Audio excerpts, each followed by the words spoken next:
विश्व के सभी मेरे साथियों को राजरत्न अम्बेडकर की ओर से जय भीम, नमो बुद्धाय। द बुद्धायनिस्ट धम्मा के 10वें भाग में आप सभी लोगों का स्वागत है। कल के भाग में हम लोगों ने देखा कि सिद्धार्थ किस तरह से सांख्य शास्त्र का, ध्यान साधना का, समाधि मार्ग का और तपश्चर्या का प्रशिक्षण करते हैं और अंत में वो सारी इस तपश्चर्या का त्याग करते हैं। सुजाता ने दिया हुआ जो अन्न है वो ग्रहण करते हैं और तपश्चर्या का त्याग करते हैं। अब देखते हैं कि आगे क्या हुआ।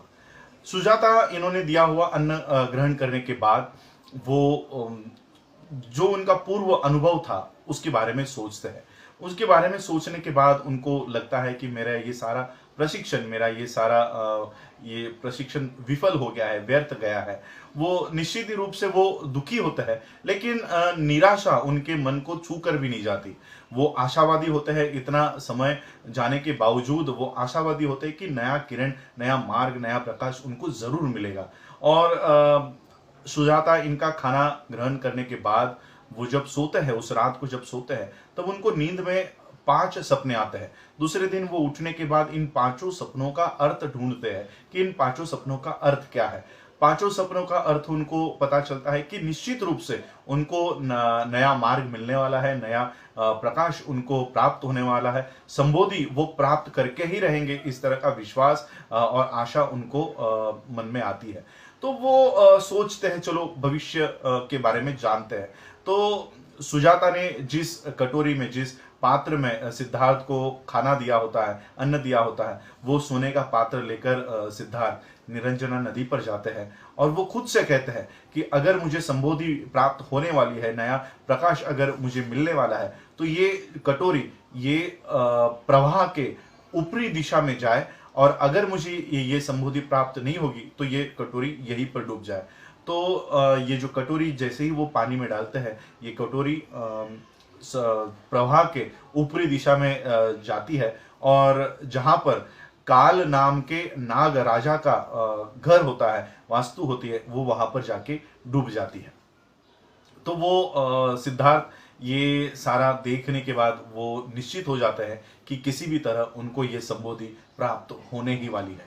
मैं आप लोगों को यहाँ पर थोड़ा सा रोकना चाहता हूँ। ये कंटिन्यू करने से पहले मैं आप लोगों को एक एक्सप्लेनेशन देना चाहता हूँ, क्योंकि जो असित मुनि के भविष्य के बारे में, ब्राह्मणों के भविष्य के बारे में आप लोग काफी कंफ्यूज थे। मैं इस भविष्यवाणी का, सपने का, ये सारा अर्थ जो बाबा साहब अम्बेडकर जी ने जिस पन्ने पर लिखा हुआ है, जब तक वो पन्ना नहीं आता मैं सोच रहा था कि वो वहीं पर बताया जाए, लेकिन मैं उस पन्ने का थोड़ा सा भाग यहाँ पर बता देना चाहता हूँ ताकि फिर से आप लोगों के मन में ये कंफ्यूजन ना हो।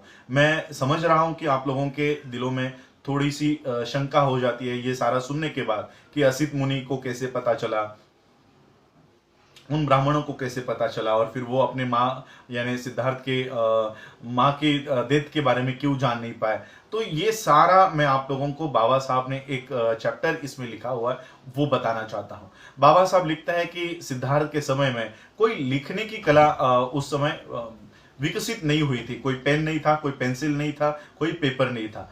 तो उस समय लिखने की कोई कला विकसित नहीं हुई थी। और बुद्ध के समय में बुद्ध ने जितनी भी प्रवचन दी है, धम्म देशनाएं दी है, ये अधिकतर ये भिक्षुओं को दी है। और इसलिए उस समय भिक्षुओं का ये काम हुआ करता था कि तथागत बुद्ध ने दी हुई ये जो देशना है उसको रटना पड़ता था, पाठ करना पड़ता था, याद रखना पड़ता था। तो इस तरह से भिक्षु याद रखा करते थे। खुद तथागत बुद्ध ने एक समय में भिक्षुओं से कहा कि जो शिक्षा वो बोल रहे हैं वो तथागत बुद्ध ने कभी भी दी नहीं थी। तो गलत तरीके से बुद्ध के समय में भी ये इस तरह का प्रचार चल रहा था। तो बाबा साहब अम्बेडकर जी ने लिखा है कि कौन सी बात बुद्ध की है और कौन सी बात बुद्ध की नहीं है, कौन सी बुद्ध वचन है और कौन सी ब्राह्मण वचन है, इसका जानने का एक निकष लगाना चाहिए। जो बातें हमारी बुद्धि को संगत लगती है, बुद्धि को हम लोगों को जचती है, वही बात बुद्ध की है। जो बात तर्क के संगत है वही बात बुद्ध की है। बाकी जो हम लोगों को लगता है कि बुद्धि को लगता है कि ये सही नहीं हो सकता, वो बात ब्राह्मणों की है। जो तर्क के आधार पर खरा नहीं उतरता, वो बात बुद्ध की नहीं है। और बाबा साहब ने इंट्रोडक्शन में ही कहा है कि ये जो मैं बुद्धायनिस्ट धम्मा ये ग्रंथ जो लिख रहा हूं, ये मेरा इसमें कोई लिटरेचर में और जो टेक्स्ट है इसमें उनका मेरा कोई योगदान नहीं है। मेरा सिर्फ एक ही योगदान है कि इसको प्रेजेंट करने का जो तरीका है वो मेरा है। बाकी का ये सारा ये जो मटेरियल है, रॉ मटेरियल है, ये सारा त्रिपिटक और अट्ठगाथा में से बाबा साहब ने लिया हुआ है। त्रिपिटक ये और अट्ठगाथा ये समुद्र जैसा विशाल है। ये किसी भी आम इंसान को पढ़ पाना, उसकी एक जीवन में पढ़ पाना मुश्किल है। और इसलिए बाबा साहब अम्बेडकर जी ने इस छोटी सी किताब में ये बुद्धाइज धम्मा 500 550 पेजेस की ये किताब बाबा साहब अम्बेडकर जी ने लिखी। और इसी माध्यम से मैं आपको ये बात बताना चाह रहा था कि उस समय से ही घुसपैठ जब ये त्रिपिटक लिखा गया, प्रथम संगीनी बैठी गई, तब वो पार्ट भी, वो चैप्टर भी इसमें है। तो वो जैसे जैसे आगे हम लोग बढ़ते जाएंगे बुद्धाइज धम्मा में, वैसे वैसे वो आप लोगों को क्लियर होती रहेगी। मैं ये आखिरी चैप्टर का पार्ट मैं अभी बीच में इसलिए बता रहा हूं ताकि फिर से आप लोगों के दिलों में कोई कंफ्यूजन ना हो। तो सिद्धार्थ ने अपने ही भविष्य को देखा कि वो संबोधि को प्राप्त करेंगे, प्रज्ञा को प्राप्त करेंगे, नए प्रकाश को ढूंढेंगे। तो वो सज्ज हो गए और फिर उन्होंने उरुवेला को छोड़ा और गया आए। गया आने के बाद उन्होंने पीपल का एक वृक्ष देखा, एकांत का जगह वहां पर देखी और एक पीपल के वृक्ष के नीचे चारों दिशाओं का अभ्यास करके उन्होंने पूर्व दिशा में बैठकर उन्होंने इस ध्यान साधना को का प्रशिक्षण करना शुरू किया। जब सिद्धार्थ ये सारा ध्यान साधना के लिए बैठे तब वही के जो राजा थे, काल नाम के नागों के जो राजा थे और उनकी जो पत्नी थी सुवर्ण प्रभा, इन्होंने देखा, इनको दृष्टांत हुआ कि सिद्धार्थ गौतम यहाँ पर पीपल के पेड़ के नीचे बैठकर ध्यान साधना कर रहे हैं। और वो निश्चित रूप से उनको ये दोनों को, पति पत्नी को दोनों को ये निश्चित हो गया कि निश्चित रूप से सिद्धार्थ गौतम ये नए पथ का आविष्कार करेंगे, उनको संबोधि प्राप्त होगी। इस तरह से उन्होंने ये इच्छा जताई, निश्चित ही जताई। और फिर सिद्धार्थ सारा अपना जो ध्यान साधना के लिए वो सज्ज हो गए और वो पीपल के पेड़ के नीचे पैर फोल्ड करके, जिसको आप पद्मासन कहते हैं, पैर फोल्ड करके पीठ सीधी रख के उन्होंने अपना ये ध्यान साधना को शुरुआत कर दी। सिद्धार्थ जैसे ही ध्यान साधना के लिए बैठे और जैसे उन्होंने अपनी ध्यान साधना को शुरुआत की, मेडिटेशन को शुरुआत किया, तो मार के जो पुत्र थे, मार पुत्र काम, ये सारे जो बुरे ख्याल थे, एविल थॉट्स थे, ये सिद्धार्थ के चित्त में, मन में प्रवेश करना उन्होंने शुरू कर दिया।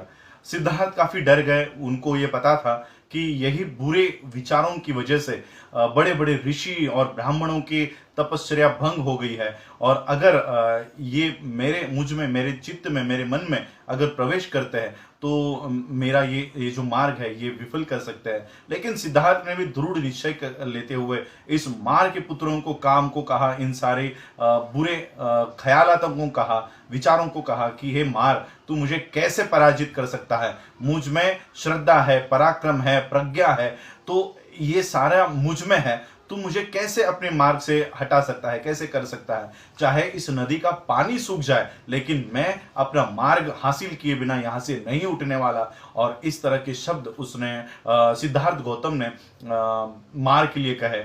मार जो सिद्धार्थ गौतम के चित्त में इस तरह से प्रवेश करना चाहता था कि जैसे किसी कौवे को किसी मांस का टुकड़ा या कोई मिठाई अगर किसी पत्थर पे पड़ी होती है तो जिस तरह से वो कौवा झपेट पड़ता है, उस तरह से ये सारे बुरे ख्यालात सिद्धार्थ के मन में, चित्त में प्रवेश करने के लिए झपट पड़ रहे थे।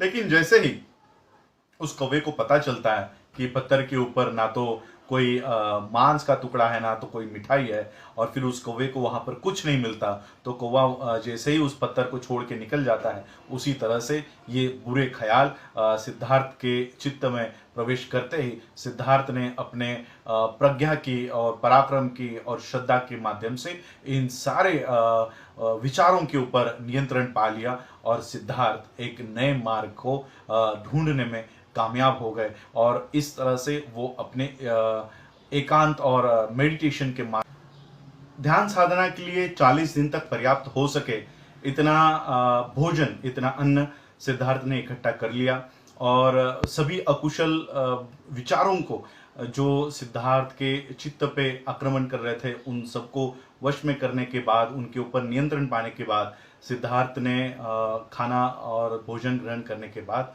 वो 4 हफ्ते के इस मेडिटेशन के और एनलाइटनमेंट संबोधि प्राप्त करने के लिए वो संकल्पित हुए।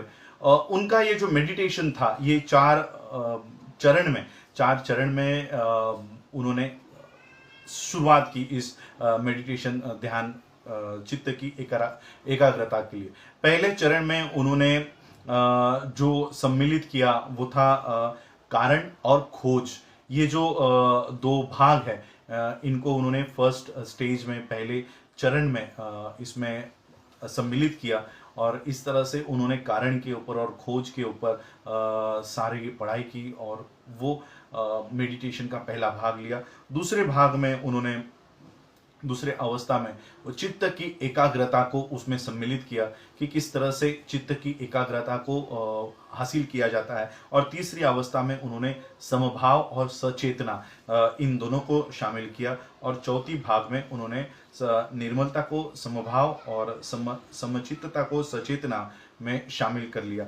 इस तरह से उन्होंने जब उनके चित्त को एकाग्र कर लिया, दूषण रहित कर लिया, दोष रहित कर लिया, ग्रहणशील कर लिया, भावना रहित कर लिया और अपने उद्देश्य को भूले बिना सिद्धार्थ गौतम ने अपना सारा ध्यान उस समस्या